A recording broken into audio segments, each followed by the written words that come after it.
The smell of yeast and cinnamon used to be the scent of Sunday mornings in our house. For 35 years, I kneaded dough while the sun was still a hesitant blush in the sky, my hands dusted white, the radio murmuring softly. It wasn't just bread, it was tradition, it was love made tangible, warmth promised against the coming week. Daniel, my son, used to sneak down as a boy, eyes wide, begging for the first warm slice, dripping with butter.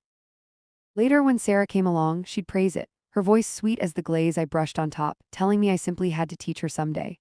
She never asked again, of course. Her compliments were like meticulously placed garnishes, pretty, but offering little substance. And then came Lily, my granddaughter, whose sticky fingers would reach for the cinnamon rolls before they were even cool, her giggles echoing in the kitchen that felt like the true heart of our home. That kitchen, with its worn linoleum and the faint, permanent scent of onions and something sweet, held the rhythm of our lives. Every celebration, every scraped knee, every quiet Tuesday night unfolded around the scarred oak table where I served meals I'd spent hours, sometimes days, planning and preparing. It wasn't a chore, it was my language, the way I expressed care, continuity, belonging. I charted their growth in changed appetites, marked milestones with specific cakes, soothed heartbreaks with familiar soups.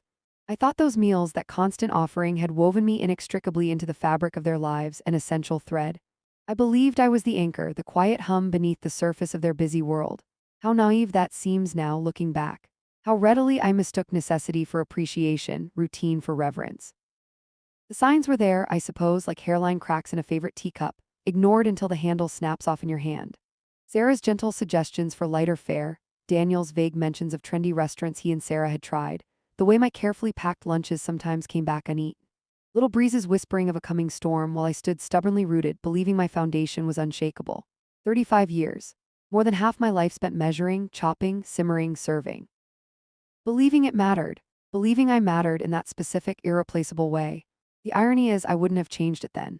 Every minute spent over a hot stove felt like an investment in happiness, in family, in the shared history we were building one meal at a time. I was the keeper of recipes, the curator of comfort. It was my identity, accepted, embraced, until the day it wasn't. Until the day they decided my particular brand of love was outdated, inconvenient, easily replaceable. It started subtly, as these things often do, not with a bang but with a carefully worded suggestion, wrapped in the silken tones of consideration.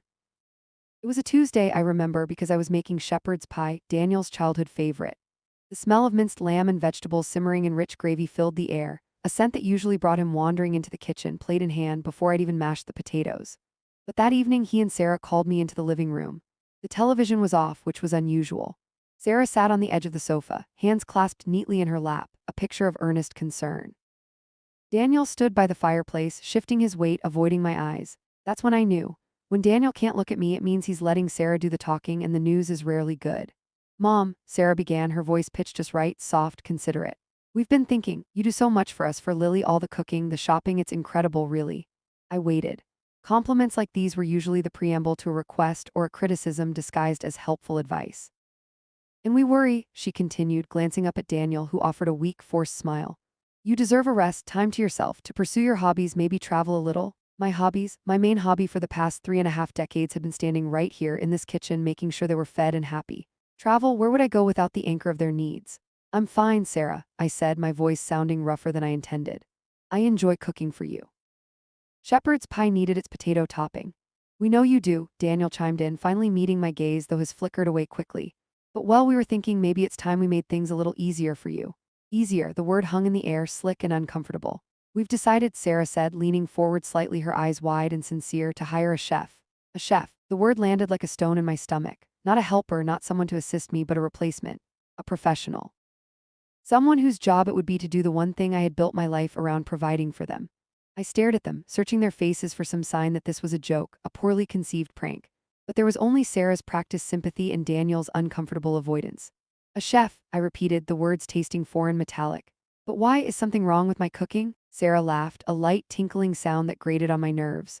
Oh, Mom, of course not. Everyone loves your cooking. It's legendary, she waved a dismissive hand. This isn't about that, this is about giving you a break. And well, honestly, it allows us to explore some different cuisines, maybe entertain a bit more formally sometimes. Anton has worked in some amazing restaurants. Anton, they'd already chosen him. It wasn't a discussion, it was a declaration. My input wasn't required, my feelings apparently irrelevant. 35 years of Sunday roasts and birthday cakes, dismissed in favor of formal entertaining in different cuisines. The shepherd's pie sat forgotten on the stove, its comforting aroma suddenly smelling like betrayal. You deserve this, Mom, Daniel mumbled, fiddling with a loose thread on his sweater. Deserve what? To be put out to pasture. To be told that my life's work, my expression of love, was no longer required or perhaps no longer good enough. The hurt was a physical ache spreading through my chest, making it hard to breathe. They weren't giving me a rest, they were erasing me from the heart of the home. The arrival of Antoine Dubois, Chef Antoine, as Sarah insisted everyone call him, was swift and efficient, much like his cooking I imagined. He was younger than I expected, with sharp, restless eyes and an air of detached professionalism. He surveyed my kitchen, with a critical gaze that swept over the familiar clutter, the chipped mug holding wooden spoons, the row of herbs on the windowsill, the magnetic notepad stuck to the fridge door, covered in Lily's drawings and my grocery lists. His lips thinned almost imperceptibly. He didn't say much to me beyond a curt bonjour, madame, his accent thick and precise. Sarah fluttered around him, pointing out the double ovens I'd coveted for years and finally got last Christmas. The new spice rack Daniel had installed filled, I noticed, with exotic spices I'd never heard of, replacing my familiar paprika and thyme. I felt like a ghost haunting my own home. The kitchen, once my domain, became alien territory. Antoine brought his own knives, terrifyingly sharp and gleaming, rolling them out of a leather case like surgical instruments. He requested specific pans, specific utensils, often sighing dramatically if he had to use my perfectly serviceable, well-loved equipment. He worked with a quiet intensity, earbuds firmly in place, shutting out the world, shutting out me. The smells changed first. Gone were the comforting sense of baking bread or slow simmering stew. Instead, the air filled with unfamiliar aromas, truffle oil, saffron, reductions that smelled sharp and vaguely chemical to my uneducated nose. The food was different. Beautifully plated, technically perfect, I suppose, tiny portions arranged with artistic flair. Sarah would coo over a smear of brightly colored puree or a meticulously stacked micro salad. "Isn't this divine, Mom?" she'd ask, already knowing the answer she wanted.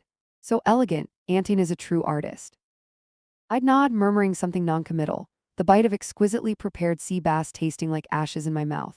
Daniel ate everything put in front of him with a kind of dutiful enthusiasm, occasionally catching my eye with a look I couldn't quite decipher, guilt, pity, or just contentment with the new arrangement. Lily, initially curious, seemed to adapt quickly, bribed perhaps by the fancy little desserts Antoine prepared. My attempts to participate were gently but firmly rebuffed. "Oh, Mom, don't worry about that," Sarah would say brightly if she saw me hovering near the stove. "Antoine has it all under control. Why don't you go put your feet up?" Put my feet up, as if I were some fragile antique to be stored carefully away. Once I offered to make Lily's favorite chocolate chip cookies. Sarah intercepted me, her smile tight. "That's so sweet, Mom, but Antoine is doing a lavender panna cotta tonight. We don't want to spoil her appetite for something more sophisticated." Sophisticated? My cookies, the ones Lily used to devour warm from the oven, were suddenly unsophisticated. Unworthy. I retreated, the warmth draining from me. The kitchen wasn't mine anymore. It was a sleek, efficient, impersonal space that produced food I didn't recognize for people who seemed to be forgetting the woman who had fed them for decades. I started eating earlier, simple meals prepared in the small kitchenette in the guest suite where I now spent most of my time, the silence punctuated only by the hum of the mini fridge. The main house, filled with the clatter of Antoine's pans and the murmur of French cooking terms, felt miles away. I was becoming a footnote in my own family's story. The forgetting wasn't instantaneous. It was a slow fade, like a favorite photograph left too long in the sun. At first there were small acknowledgments, almost like afterthoughts. "Oh, Mom's roast was wonderful, but you simply must try Antoine's duck confit," Sarah would gush to guests. Then even those comparisons stopped. It was just Antoine's brilliance, Antoine's creativity, Antoine's latest triumph. My 35 years of culinary history were being overwritten, file by file. Birthdays became particularly painful. Lily's 6th birthday arrived. Traditionally, I made a multi-layered chocolate cake, slathered in fudgy icing, decorated with Smarties arranged in her age. It wasn't fancy, but her eyes always lit up when she saw it. This year, Sarah announced Antoine was creating a croquembouche masterpiece. A towering cone of cream-filled profiteroles drizzled with caramel. It was undeniably impressive, a sculptural feat. The children at the party stared at it wide-eyed. But when it came time to cut it, it was awkward, messy. Lily, overwhelmed, didn't even eat a whole profiterole. Later, I saw her picking sprinkles off a store-bought cupcake someone else had brought. I found the leftover croquembouche slightly collapsed in the fridge the next morning. No one asked about my chocolate cake. No one seemed to remember it had ever existed. Thanksgiving was worse. My Thanksgiving feast was legendary. A perfectly roasted turkey, moist stuffing made from my grandmother's recipe, creamy mashed potatoes, tangy cranberry sauce simmered for hours, pies baked from scratch. It was an orchestra of flavors and traditions I conducted with practiced ease. This year, Anton was in charge. He decided on a modern interpretation: turkey roulade stuffed with figs and prosciutto, chestnut soup with shaved black truffle, Brussels sprouts with balsamic glaze and pancetta. Everything was fine, technically proficient, but it lacked soul. It lacked the comforting weight of tradition. The table conversation revolved around the food, dissecting Anton's techniques. No one mentioned Thanksgiving's past, the times Daniel and his father would fight over the turkey legs, the year Lily spilled gravy all over the white tablecloth and I just laughed. It was as if those memories, bound up as they were with my food, had been conveniently set aside. I sat at the end of the table, feeling adrift. I tried to join the conversation, offering a story about a Thanksgiving mishap from years ago, but Sarah quickly steered the topic back to Anton's brilliant use of sage. I fell silent, picking at the unfamiliar food on my plate. The most cutting moment came unexpectedly. I overheard Sarah talking to one of her friends on the phone. "Oh, having Anton is a lifesaver," she said, her voice dripping with satisfaction. "Honestly, I don't know how we managed before. The food is just on another level."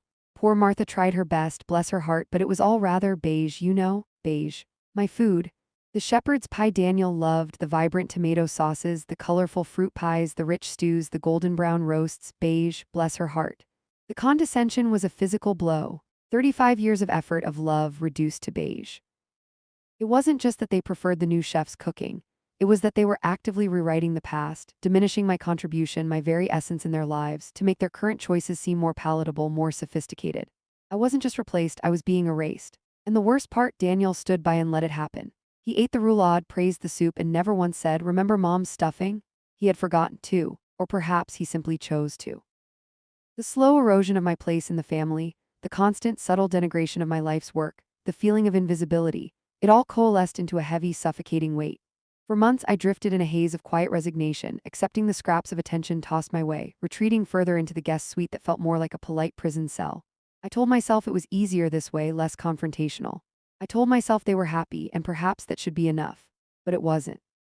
The resentment simmered beneath the surface, a low, constant burn. Beige. The word echoed in my mind, mocking my years of dedication. Bless her heart. The patronizing pity was worse than outright cruelty. The breaking point wasn't dramatic. There was no shouting match, no thrown plates. It was a quiet Tuesday evening, much like the one when they'd announced the chef's arrival. Anna had prepared some sort of elaborate fish dish involving foam and strategically placed edible flowers. Lily poked at it suspiciously. "Grandma," she whispered, leaning towards me across the table, her voice carrying in the suddenly quiet room, "can we have your sticky chicken tomorrow? Chef Anton's chicken is slippery." Sarah froze, her fork halfway to her mouth. Daniel shifted uncomfortably. Before I could even process the innocent request, Sarah jumped in, her voice artificially bright. "Oh, sweetie, Chef Anton makes wonderful chicken. Remember that lovely coq au vin last week?" She shot me a look, a clear warning. Don't you dare. Don't you dare offer. Don't you dare reclaim even that tiny piece of territory. "But Grandma's chicken is sticky," Lily insisted, her lower lip trembling slightly. Daniel cleared his throat. "Maybe Grandma can write down the recipe for Anton, honey," he suggested weakly, trying to placate everyone and satisfying no one. "Write down my recipe for him, so he could translate my simple, loved dish into something sophisticated, so he could take even that away." In that moment, something inside me snapped. Not loudly, but definitively. It was the quiet, final click of a lock falling into place. The resignation cracked, and underneath was a bedrock of anger, cold and hard. It wasn't just about chicken. It was about 35 years of love and effort being deemed inferior, replaceable, forgettable. It was about my son's spineless acquiescence, my daughter-in-law's smug manipulation. It was about being relegated to the sidelines of my own life. I looked at Daniel, really looked at him, seeing not my grown son but a man who had traded loyalty for convenience, substance for style. I looked at Sarah, her carefully constructed facade of sweetness barely concealing the steely control underneath. I looked at Lily, whose simple request had inadvertently ignited this final awareness. And I knew I couldn't stay, not like this. That night I didn't sleep. I sat by the window in the guest suite, watching the moon paint shadows on the lawn. The idea didn't burst forth fully formed, but flickered like a pilot light finally catching. Cook something better, the thought settled in my mind. Not better than Anton necessarily. His food was technically skilled, I couldn't deny that, but better in a different way. Food with history, food with heart, food that nourished more than just the body. Food that connected people instead of just impressing them. Food that wasn't beige. I thought about my grandmother's recipes, handwritten on faded index cards tucked away in a battered tin box in my closet. I thought about the neighbors who occasionally asked if I'd cater a small party, an offer I'd always politely declined because my family needed me. I thought about the satisfaction I used to feel, seeing people genuinely enjoy what I'd made. A quiet resolve hardened within me. They thought they had pensionied me off, given me a rest. They thought I was finished. They were wrong. I wasn't finished, I was just beginning. I would cook something better, not for them, for myself. The decision felt like waking from a long, troubled sleep. The next morning, the air in the guest suite seemed clearer, charged with a nervous energy I hadn't felt in years. Leaving wasn't an option yet. I had savings, but not enough to be reckless. I needed a plan, a foothold. The first step was reclaiming my hands, my skills, away from the judgmental atmosphere of Daniel and Sarah's house.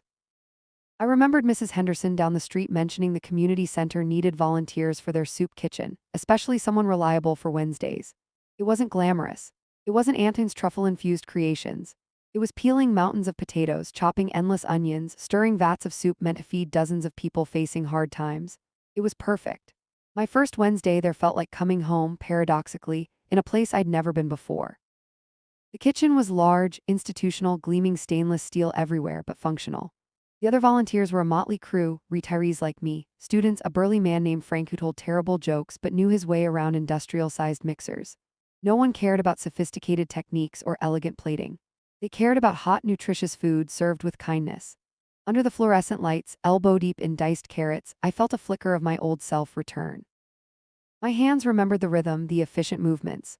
I suggested adding paprika and a bay leaf to the vegetable soup, simple additions, but they deepened the flavor. Frank tasted it, nodded approvingly. "Good call, Martha," he said gruffly. That simple validation, freely given, felt more nourishing than any of Sarah's forced compliments. I started bringing in baked goods, using my own ingredients, baked in the small oven in my suite the night before. Simple oatmeal cookies, banana bread, apple crumble, nothing fancy, nothing beige. The patrons loved them. Their smiles, their genuine thanks were like water on parched ground. "You made this, Martha? It tastes like my mom used to make," one elderly gentleman told me, his eyes misty. That comment stayed with me. It wasn't just about taste, it was about memory, connection, comfort. The very things my cooking used to represent in my own family, before they decided they needed something more modern. Back at Daniel and Sarah's, I moved like a shadow, polite but distant.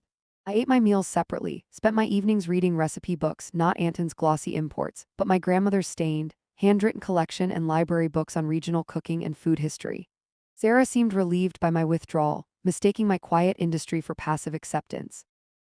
Daniel occasionally looked troubled, asking if I was okay, but his concern felt flimsy, easily deflected. He didn't press. He didn't want to know. One afternoon, Mrs. Henderson stopped me as I was leaving the community center. "Martha," she said, her kind eyes crinkling at the corners. "My book club is meeting next week and our usual caterer canceled. It's just sandwiches and a cake, nothing fancy. I know it's short notice, but seeing how everyone loves your baking here, would you possibly consider it?" My heart gave a surprising leap. Catering, not just volunteering, but being hired for my skills. Fear warred with excitement. Could I do it? "It's only 12 ladies," Mrs. Henderson added quickly, sensing my hesitation. "I'd pay you properly, of course." I looked at my hands, dusted lightly with flour from the bread rolls I'd been shaping. They felt capable again. Strong. "Yes," I heard myself say, the word clear and firm. "Yes, Mrs. Henderson, I'd be happy to." It was a small step, just sandwiches and cake for 12 ladies, but it felt enormous. It felt like the beginning of cooking something better. The book club catering was a quiet triumph. 12 ladies gathered in Mrs. Henderson's cozy living room, praising my cucumber and dill sandwiches on homemade bread, my miniature quiches Lorraine, and the lemon drizzle cake that disappeared entirely. They weren't just polite, they were enthusiastic. "Martha, this is divine. Where did you get this recipe? You should open your own shop." Their words were balm to my bruised spirit. Mrs. Henderson pressed a generous payment into my hand, along with the names and numbers of 2 other women who wanted me to cater their upcoming events. Suddenly, I had momentum. Word of mouth is a powerful thing in a community like ours. Small orders started trickling in: a birthday party platter, a week's worth of meals for an elderly neighbor recovering from surgery, baked goods for a local church bake sale, where my offerings sold out first. I converted the guest suite's kitchenette into a surprisingly efficient workspace. I bought a sturdy stand mixer with my earnings, a thrilling purchase that felt like a declaration of intent. The work was demanding. Long hours on my feet, meticulous planning, early morning trips to the farmer's market for the freshest ingredients. But it was invigorating. Every perfectly risen cake, every satisfied customer, chipped away at the feeling of worthlessness that had settled over me in Daniel and Sarah's house. This work had purpose, my purpose. The aromas filling my small space, roasting garlic, baking apples, simmering jams, were mine alone, untainted by comparisons or condescension. I started experimenting, digging deeper into my grandmother's recipe box, rediscovering dishes I hadn't made in years. Hearty Lancashire hot pot, delicate Welsh cakes, savory steak and kidney pie with flaky handmade pastry. Food with history, food with substance. Food that was the opposite of beige. I even started a simple blog, encouraged by a young volunteer at the community center. Just pictures of my food, the stories behind the recipes, snippets of my grandmother's wisdom. It felt vulnerable putting myself out there, but the comments were overwhelmingly positive. People responded to the authenticity, the connection to tradition. My little venture, born from hurt and a quiet determination, was starting to feel real, substantial. My interactions with Daniel and Sarah became even more perfunctory. They knew I was busy, volunteering and doing some odd jobs for neighbors, as I vaguely described it. Sarah seemed pleased I had found ways to keep busy, interpreting it as me finally accepting my diminished role in their lives. Daniel remained oblivious, absorbed in his work and Sarah's social calendar. Occasionally, Lily would sneak down to my suite, drawn by the smell of baking. I'd give her a warm cookie, a forbidden treat, and she'd sit quietly watching me work, her presence a small, bittersweet comfort. "It smells like Grandma's house in here," she said once, making my heart ache. Did she mean my old kitchen, the one that no longer smelled like me? Or was this small room, filled with the scent of cinnamon and yeast, becoming the new Grandma's house in her mind? The contrast between the growing warmth and appreciation I found outside their walls and the persistent chill within them was stark. I was building something new, something mine, nourished by the very skills they had discarded. And it tasted surprisingly sweet. The whispers started subtly. A neighbor mentioning to Sarah at the grocery store, "Isn't it wonderful what your mother is doing? Her scones are heavenly." Or Daniel overhearing colleagues at work discussing the fantastic catering at a recent office function, mine. At first, they seemed confused, perhaps assuming it was a different Martha. How could their quietly retired, beige-cooking mother be the source of such culinary buzz? Sarah brought it up one evening, catching me as I came in carrying empty catering containers. "Mrs. Gable said you catered her bridge club lunch, Mom," she said, her tone a mixture of surprise and something else, suspicion. "I didn't realize you were doing things like that." I just smiled faintly. "Just helping out a few people," I replied vaguely, not offering details. Why should I? They hadn't been interested in my cooking when it was offered freely. They certainly hadn't earned the right to know about my burgeoning business now. But the mentions kept coming. My simple blog gained a small but devoted following. A local paper did a short feature on community initiatives, highlighting the soup kitchen and mentioning my contribution, including a photo of me serving my signature beef stew. A friend of Sarah's, unaware of the internal family dynamics, raved about the charming little catering service run by Daniel's mother, whose traditional puddings were to die for. The obliviousness began to curdle into discomfort. My success, quiet though it was, didn't fit their narrative of the gently retired mother contentedly occupying the guest's suite. It challenged the justification for hearing Antoine, the unspoken assumption that my culinary contributions were outdated and easily surpassed. Their reactions were telling. Sarah's compliments became strained, tinged with an edge I recognized as jealousy. "Well, that's nice, Mom, that you have a little hobby." She still couldn't acknowledge it as real work, real skill, real success. Daniel seemed increasingly awkward around me. He started asking more questions, probing gently about my projects, but his inquiries felt hesitant, as if he were afraid of the answers. Did he feel a pang of guilt, seeing others appreciate what he had so readily dismissed? Or was it simply inconvenient that I wasn't fading quietly into the background as planned? The true test came when Sarah hosted a luncheon for some influential women in the community. Anton naturally was creating the menu, something involving foams, gels, and strategically placed microgreens. The day before, however, Anton received an urgent call, a family emergency back in France. He had to leave immediately. Panic ensued. Sarah was distraught. The luncheon was crucial for her networking ambitions. Finding a replacement chef of Anton's caliber at such short notice was impossible. Daniel wrung his hands. In desperation, Sarah turned to me. Her expression was a complicated mask of stress, embarrassment, and forced graciousness. "Mom," she began, the word tasting like sawdust in her mouth. "I know this is a huge imposition, but with Anton gone, that luncheon tomorrow. Could you possibly help?" The irony was so thick I could have sliced it and served it on a plate. After months of being invisible, of having my life's passion dismissed, suddenly they needed me. They needed my beige cooking. The power dynamic, ever so subtly, had begun to shift. I looked at Sarah, her usual composure fractured by panic, her eyes pleading. I looked at Daniel, hovering uselessly in the background, relief warring with shame on his face. For a moment, pure, unadulterated satisfaction washed over me. They needed me. The woman they'd replaced, the woman whose cooking was merely nice, the woman relegated to the guest suite, they needed her desperately. I could have said no. I could have pointed out that I had my own commitments, my own little hobby to attend to. I could have reminded them that Anton's sophisticated fare was surely irreplaceable. The old Martha, the one who lived for their approval, would have jumped at the chance, eager to prove her worth, to reclaim her place, however temporarily. But I wasn't the old Martha anymore. Help, I repeated, keeping my voice level, calm. You mean cook? Sarah nodded quickly, impatiently. Yes, cook, whatever you can manage. Something simple is fine. Just food, for 12 people, tomorrow at 1. Simple is fine. After months of Anton's elaborate creations, suddenly simple was acceptable again. Because simple was all they thought I was capable of. Because simple was better than nothing. I thought about the orders I already had lined up: pies for the farmer's market, a consultation for a wedding anniversary dinner. I thought about the sheer nerve of her request, the months of dismissal that preceded it. Then I thought about my grandmother's recipes, about the food I now cooked with confidence and joy, food that nourished and connected. I might be able to rearrange a few things, I said slowly, deliberately, not jumping at the chance but considering it, making them wait. It would have to be my kind of food, Sarah, no foams, no gels. A flicker of irritation crossed her face, quickly suppressed. Of course, Mom, whatever you think is best. She was desperate. All right, I said. But I'll need the kitchen entirely to myself.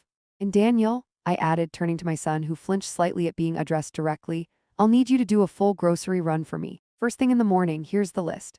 I handed him a list I'd mentally prepared: ingredients for classic, comforting, utterly unbeige dishes. Coq au vin made the traditional way, slow simmered until meltingly tender. Dauphinoise potatoes, rich with cream and garlic. A crisp green salad with a simple vinaigrette. And for dessert, my signature apple tart tatin with buttery, flaky pastry and deeply caramelized apples. Food that spoke of warmth, tradition, and undeniable skill. Food that Anton, with all his foams, probably couldn't replicate with the same heart. The next morning, the kitchen was mine again. Anton's gleaming tools were pushed aside. My familiar pots and pans came out of the cupboards where they'd been relegated. Daniel delivered the groceries silently, avoiding my eye. As I worked, chopping vegetables, browning chicken, rolling out pastry, the space transformed back into my kitchen. The aromas filling the house were rich, familiar, comforting. Sarah hovered nervously at the door initially, but I gave her a cool look and she retreated. This was my domain now. When the guests arrived, I served the food family style, on large platters passed around the table, encouraging connection rather than fussy individual plating. The conversation, initially stiff, gradually warmed as the women relaxed, enjoying the food. They weren't just eating, they were savoring. Sarah, this is absolutely wonderful, one woman exclaimed. Who is your chef? I must get their name. Sarah hesitated for a fraction of a second before replying, her voice smooth as cream. Actually, my mother-in-law Martha was kind enough to step in today. Murmurs of surprise and appreciation went around the table. Martha, I had no idea you cooked like this. This coq au vin is better than any I've had in France. And this tart tatin, divine. They directed their compliments to me as I cleared the plates, genuine warmth in their eyes. Sarah smiled tightly, trapped into acknowledging my success. Daniel watched it all, his expression unreadable but deeply uncomfortable. I simply nodded, offered a quiet thank you, and returned to the kitchen. I didn't need their validation anymore, but witnessing their grudging acknowledgement, seeing the power dynamic inverted right there at their perfectly set table, was a satisfaction all its own. I had cooked something better, and they knew it. The luncheon wasn't a magic wand. It didn't instantly repair the fractured relationships or erase the months of hurt. But it was a definitive shift. The carefully constructed reality where Martha was the kindly, retired mother with outdated skills and Anton was the culinary savior had crumbled. My quiet competence, my ability to effortlessly produce food people genuinely loved, could no longer be ignored or dismissed as a nice little hobby. Sarah was polite, almost excessively so, in the days following the luncheon. She thanked me profusely, emphasizing how I had saved the day. But there was a new wariness in her eyes, a recognition that I was no longer the passive figure she could easily manage. The power had shifted, subtly but undeniably.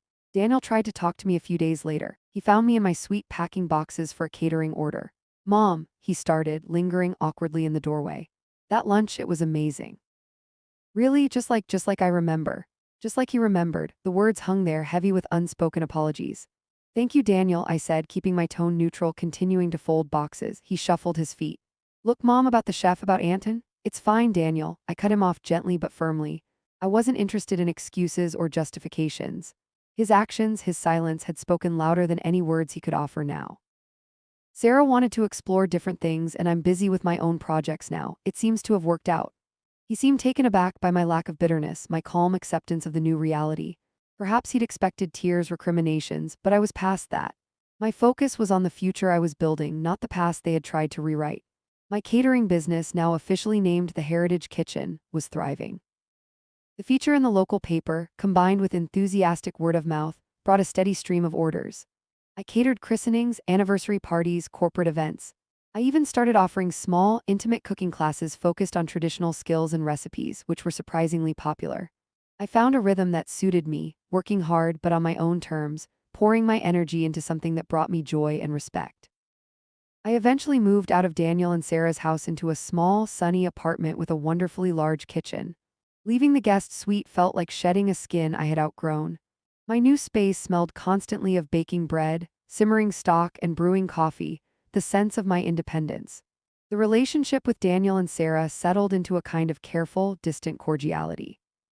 They sometimes invited me for holidays, usually held at a neutral restaurant now, avoiding the loaded territory of either of our kitchens. We spoke on the phone occasionally. Daniel sent flowers on my birthday. Sarah sometimes shared articles about the Heritage Kitchen, adding comments like, "So proud of my mother-in-law's success." The irony wasn't lost on me, but I let it go. Lily remained the fragile bridge between our worlds. She loved visiting my apartment, helping me stir batter or arrange cookies on a cooling rack. In her uncomplicated affection, I found a remnant of the family connection I had mourned. But my life was no longer defined by them.